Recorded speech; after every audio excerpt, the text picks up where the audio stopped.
যুদ্ধবন্ধে মধ্যস্থতাকারী দেশ পাকিস্তানের মাধ্যমে যুক্তরাষ্ট্রের কাছে নতুন প্রস্তাব পাঠিয়েছে ইরান। যদিও সর্বশেষ প্রস্তাব সম্পর্কে এখন পর্যন্ত বিস্তারিত জানা যায়নি। এই পদক্ষেপের ফলে যুক্তরাষ্ট্র ও ইরানের মধ্যে নতুন করে আলোচনার সম্ভাবনা দেখা দিয়েছে। তবে নতুন প্রস্তাবে সন্তুষ্ট নন জানিয়ে যুদ্ধ শিগগিরই শেষ হচ্ছে না বলে মন্তব্য করেছেন মার্কিন প্রেসিডেন্ট ডোনাল্ড ট্রাম্প। যুদ্ধ ও উত্তেজনা অবসানের জন্য যুক্তরাষ্ট্রের সঙ্গে ফের আলোচনায় বসতে ইচ্ছুক ইরান। এ লক্ষ্যে তেহরান পাকিস্তানের মাধ্যমে যুক্তরাষ্ট্রকে নতুন একটি প্রস্তাব পাঠিয়েছে। এ ব্যাপারে তেহরানের সর্বশেষ অবস্থান ও কূটনৈতিক উদ্যোগ তুলে ধরতে শুক্রবার তুরস্ক, মিশর, কাতার, সৌদি আরব, ইরাক ও আজারবাইজানের পররাষ্ট্রমন্ত্রীদের সঙ্গে আলাদাভাবে টেলিফোনে কথা বলেছেন ইরানের পররাষ্ট্রমন্ত্রী আব্বাস আরাকচি। এ সময় তিনি বলেন, ফের আলোচনায় বসতে হলে ওয়াশিংটনকে অতিরিক্ত বাড়াবাড়ি এবং হুমকি বন্ধ করতে হবে।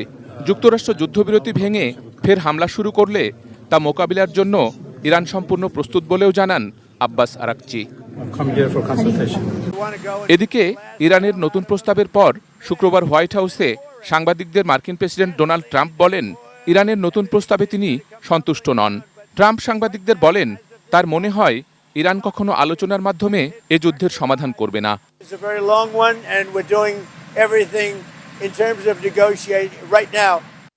এদিকে কংগ্রেসকে পাশ কাটিয়ে ইরানে যুদ্ধ চালিয়ে যেতে চান মার্কিন প্রেসিডেন্ট ট্রাম্প। আইন অনুযায়ী সামরিক পদক্ষেপের বিষয়ে কংগ্রেসকে জানানোর 7 দিনের মধ্যে প্রেসিডেন্ট কংগ্রেসের অনুমোদন নিতে বাধ্য। অন্যথায় তাকে যুদ্ধের কার্যক্রম বন্ধ করতে হয়। তবে কংগ্রেসের নেতাদের কাছে পাঠানো এক চিঠিতে প্রেসিডেন্ট ট্রাম্প বলেছেন, গত মাসে ইরানের সঙ্গে হওয়া যুদ্ধবিরতির কারণে ওই আইনের বাধ্যবাধকতা তার ক্ষেত্রে প্রযোজ্য নয়। অন্যদিকে ইরানের বিরুদ্ধে যুক্তরাষ্ট্রের চলমান সামরিক অভিযানকে ভুল সিদ্ধান্ত বলে মনে করছেন অধিকাংশ মার্কিন নাগরিক। ওয়াশিংটন পোস্ট, এবিসি নিউজ এবং ইপসোস পরিচালিত সাম্প্রতিক এক জনমত জরিপে দেখা গেছে 61% মার্কিনের অবস্থান এই যুদ্ধের বিপক্ষে। এরপরও ইরান যুদ্ধ শিগগিরই থামবে কিনা তার কোনো ইঙ্গিত দেখছেন না বিশ্লেষকরা।